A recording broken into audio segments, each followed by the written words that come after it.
আসসালামু আলাইকুম প্রিয় অষ্টম শ্রেণীর শিক্ষার্থীরা, আশা করি তোমরা ভালো আছো। নতুন একটি ভিডিও টিউটোরিয়ালে তোমাদেরকে স্বাগতম। আজকের আলোচনার বিষয় হচ্ছে তোমাদের পঞ্চম অধ্যায়।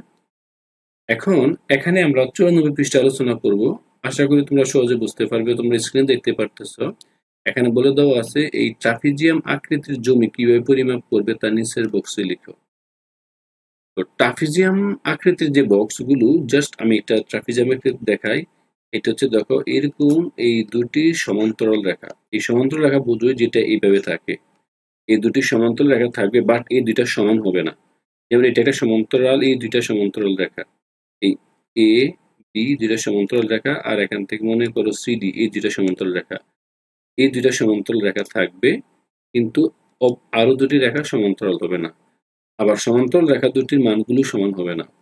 অর্থাৎ যে চতুর্ভুজের সমান্তরাল দুটি, লক্ষ্য করো সমান্তরাল দুটি অসমান বাহু, দেখো সমান্তরাল দুটি, এই বাহু দুটি সমান্তরাল এবং দুটি মানে দুইটা বাহু সমান্তরাল, বাট মানগুলো কি অসমান।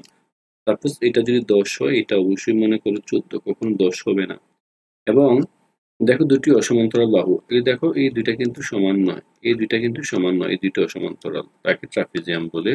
ট্রাপিজিয়াম আকৃতি ভিন্ন ভিন্ন হতে পারে, যেমন এটা একটা ট্রাপিজিয়াম, এটা একটা ট্রাপিজিয়াম। এখন বলছে ট্রাপিজিয়াম আকৃতির জমি কিভাবে পরিমাপ করবে তা নিচের বক্সে লিখো। আমরা কিভাবে পরিমাপ করব, দেখো আমরা এখানে একটা দেখাচ্ছি। এই যে একটা ট্রাপিজিয়াম এঁকেছি, ট্রাপিজিয়ামের এই এ বি একটি বাহু। দেখো দেখো এই দুইটা সমান্তরাল বাহুর মান কিন্তু ভিন্ন ভিন্ন, এ এবং বি এর মান ভিন্ন ভিন্ন। এই এ বি, এই সিডি, এই যে ট্রাপিজিয়াম আকৃতির জমি, এই জমির এই বাহুটার মান হচ্ছে এ ধরলাম, এই মান হচ্ছে বি, এবং তার উচ্চতা এ বি, লক্ষ্য করো উচ্চতা এই এ সমান সমান এস এইচ। আশা করি এটা তোমরা বুঝতে পারছো। এটা আমরা এখানে তোমরা স্ক্রিন দেখতে পারতেছো, বাহুগুলো আমরা ধরে নিয়েছি। এখন ট্রাপিজিয়াম আকৃতির যে ক্ষেত্রফল, তার ক্ষেত্রফল হচ্ছে এই সমান্তরাল বাহু দুটার যোগফল। তাহলে সমান্তরাল বাহু মানে হচ্ছে এই এ বি একটি বাহু, A B R C D এই দুটা সমান্তরাল বাহু। তাহলে ট্রাপিজিয়াম আকৃতির ক্ষেত্রফল হচ্ছে এই তোমার এই সমান্তরাল বাহুদ্বয়ের যোগফল, সমান্তরাল বাহুদ্বয়ের যোগফল, বাহু দুইটা যেহেতু সমান্তরাল বাহুদ্বয়ের যোগফল। আশা করি বুঝতে পারছো। এই যে সমান্তরাল বাহুদ্বয়ের যোগফল ইন্টু উচ্চতা, পাই থাকবে 2। এই সমান্তরাল বাহু হচ্ছে, দেখো এই সমান্তরাল বাহুদ্বয়ের যোগফল, এই সমান্তরাল বাহু হচ্ছে একটা হচ্ছে এ, এই দুটো সমান্তরাল বাহু, এবং উচ্চতা দেখো এই উচ্চতা হচ্ছে এইচ, 2। এইভাবে আমরা মানগুলো নির্ণয় করবে। এই তাহলে সূত্র হচ্ছে আমরা লিখতে পারি হাফ ইন্টু তোমার যেটা হচ্ছে এই এ প্লাস বি ইন্টু এইচ। আশা করি তোমরা এটা বুঝতে পারছো। এখন আমরা এগুলো দিয়ে কিভাবে পরিমাপ করব আমরা একটু দেখব। এই ফিতার সাহায্যে ট্রাপিজিয়াম আকৃতির জমির অসমান বাহুদ্বয়ের দৈর্ঘ্য এ বি বা তার মান যে কোনো দৈর্ঘ্য এবং তাদের মধ্যবর্তী দূরত্ব তথা উচ্চতা পরিমাপ করে আমরা তা নির্ণয় করব। আশা করি তোমরা বুঝতেই পারছো। এইগুলো আমরা ফিতা দিয়েই সহজেই শর্টকাট করে মেপে ফেলবো। এবার দেখো তোমাদের 94 পৃষ্ঠায় আরো বলছে এই একটা জমি আকৃতিতে দেওয়া আছে। দেখো এই যে জমিটা আকৃতি, দেখো এই অংশটা, এই অংশটা দেওয়া আছে চতুর্ভুজের মতো, চতুর্ভুজের মতো দেওয়া আছে। দেখো এই যে আকৃতিটা স্পষ্ট করে বলতে পারি আমরা এটা ত্রিভুজের আকৃতি দিয়ে দেওয়া আছে।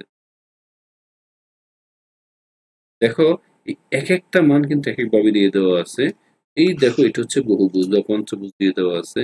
দেখো এটাও তোমার চতুর্ভুজ, বাট এটা ট্রাপিজিয়াম আকৃতির ভিন্ন ভিন্ন চেঞ্জ আছে। অর্থাৎ এখানে প্রত্যেকটার মান দেখো এখানে এই আয়তাকার বা বর্গাকার এই মানগুলো দিয়ে দেওয়া আছে। অর্থাৎ সবগুলো বাহু মিলেই এই জমিগুলো আমরা নির্ণয় করি। তাহলে আমরা কি কি নির্ণয় করতে পারবো, দেখো পরিমাপ।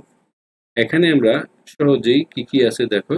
এই জমি পরিমাপ করতে গেলে আমরা যেই আকৃতিগুলো পাই, এটা হচ্ছে আমরা এই সামান্তরিক আকৃতি পাই, আমরা পাই আয়তাকার আকৃতি বা বর্গ আকৃতি পাই, আমরা পাই ত্রিভুজ আকৃতি, আমরা পাই ট্রাপিজিয়াম আকৃতি, আমরা পাই বহুভুজ আকৃতি, আমরা পাই চতুর্ভুজ আকৃতির যে পেজগুলো। আশা করি এটা তোমরা বুঝছো। এটা না বোঝার তেমন কোনো কিছুই নেই।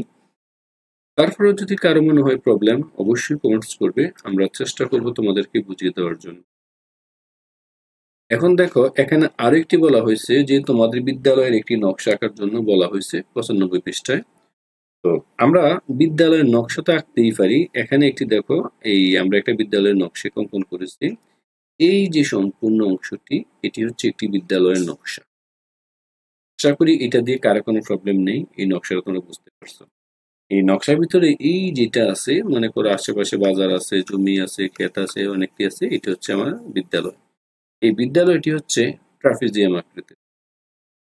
ট্রাপিজিয়াম আকৃতি হলে দেখো এই দুইটা কিন্তু সমান্তরাল বাহুর মানগুলো সমান হবে না। যেমন এখানে আছে 90, এটা হচ্ছে এখানে আছে তোমার এই 1030 ফুট, অর্থাৎ দৈর্ঘ্য আছে 1030 ফুট, মানে সমান্তরাল বাহু দুইটা।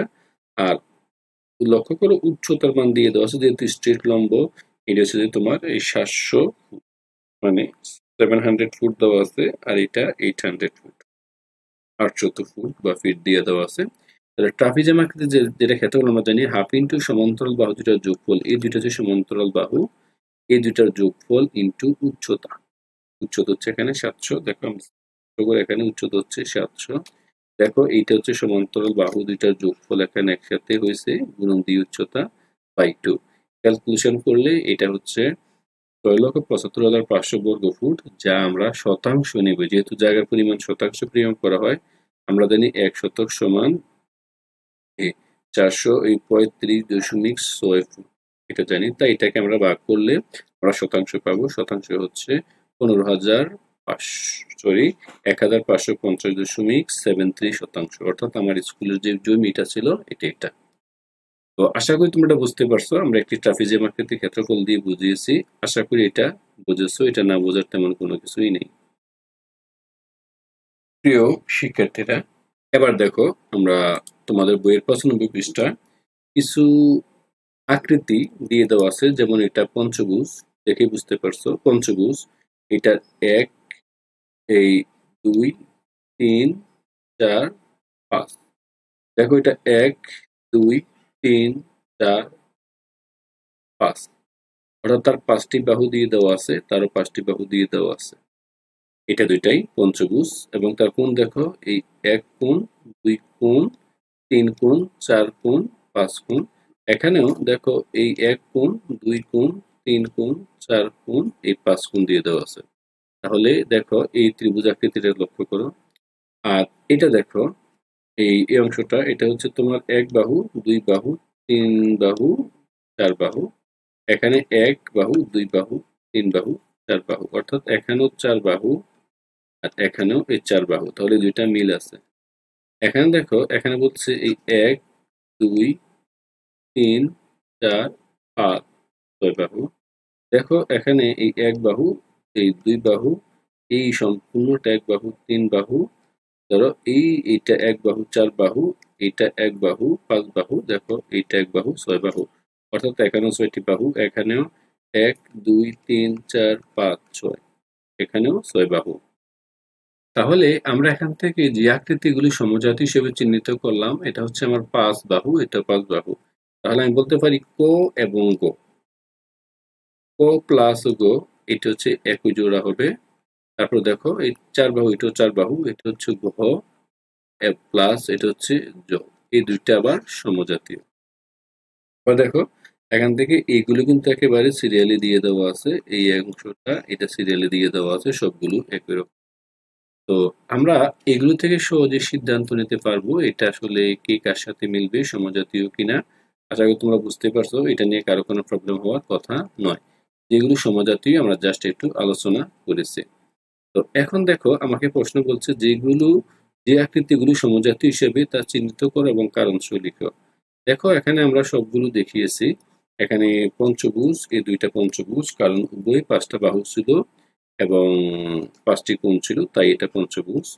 আর দেখো আমরা এই 4 কোণ আমরা ঘ নাম্বার আর জ নাম্বার গুলো দেখিয়েছি, যেটা হচ্ছে 4টা কোণ। দেখো 4টা কোণ এবং 4টা বাহু, 4টা কোণ, 4টা বাহু, এটা একটি চতুর্ভুজ। আর আমরা ও, চ এবং ছ এবং এই দুইটাই আমরা আঁকেছি কি প্রত্যেকেই ষড়ভুজ। এখন এখানে বলা হয়েছে কেন এইগুলো এমন, তার কারণ ব্যাখ্যা করতে বলছে। দেখো যে আকৃতিগুলো সমজাতীয় হিসেবে চিহ্নিত করতে পেরেছি তার কারণ লিখো।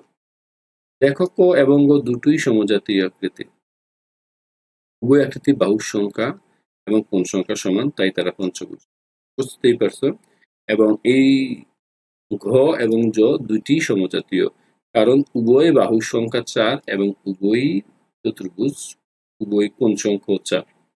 এবং দেখো ও ছ ছ আকৃতির তিনটি সমজাতীয়, একই জাতীয়। এই তিনটি আকৃতির বাহুর সংখ্যা এবং কোণ সংখ্যা 6, তাই প্রত্যেকেই ষড়ভুজ। শুধু একটা তথ্য আমাদের এখানে মিসিং মিলাতে পারলাম না, এটা হচ্ছে ত্রিভুজ। সে কোনো সমজাতীয় করে নাই। 3 বাহু, বাকি সবাই এই যে 5 বাহু 5 বাহু 4 বাহু 4 বাহু 6 বাহু আকৃতিতে দিয়ে দেওয়া আছে, একমাত্র বাদ গেল ত্রিভুজ। শিক্ষার্থীরা, এখন আমরা যে কাজটা করবো 106 পৃষ্ঠা, যে বলছে যে আকৃতির বাহু এবং কোণগুলো সমান, পরস্পর সমান, সেগুলো হচ্ছে নিয়মিত আকৃতি। ধরো যে আকৃতির বাহু এবং কোণগুলো সমান, যেমন আমাদের ক নাম্বার, খ নাম্বার, চ, ছ এই চারটাতে আমরা দেখছি আর কোণগুলো সমান, এগুলো নিয়মিত আকৃতির। আর অনিয়ম হচ্ছে যে বাহু এবং কোণগুলো পরস্পর সমান নয়, এগুলো হচ্ছে ঘ, খ, ও, চ। এগুলো আমার বাহু কোণ, যে বিষয়টা লক্ষ্য করো, বাহু এবং কোণগুলো পরস্পর সমান নয়। যদি পরস্পর সমান হতো তাহলে এটা হয়ে যেত নিয়মিত, যেহেতু নিয়মিত না, এগুলো হচ্ছে অনিয়মিত। আশা করি তোমরা অনিয়মিত আকৃতির এই বাহুগুলো তোমরা বুঝতে পেরেছো। তো শিক্ষার্থীরা, পরবর্তী ভিডিওর জন্য অবশ্যই চ্যানেল সাবস্ক্রাইব করে রাখো। সবাইকে অসংখ্য ধন্যবাদ। আল্লাহ হাফেজ।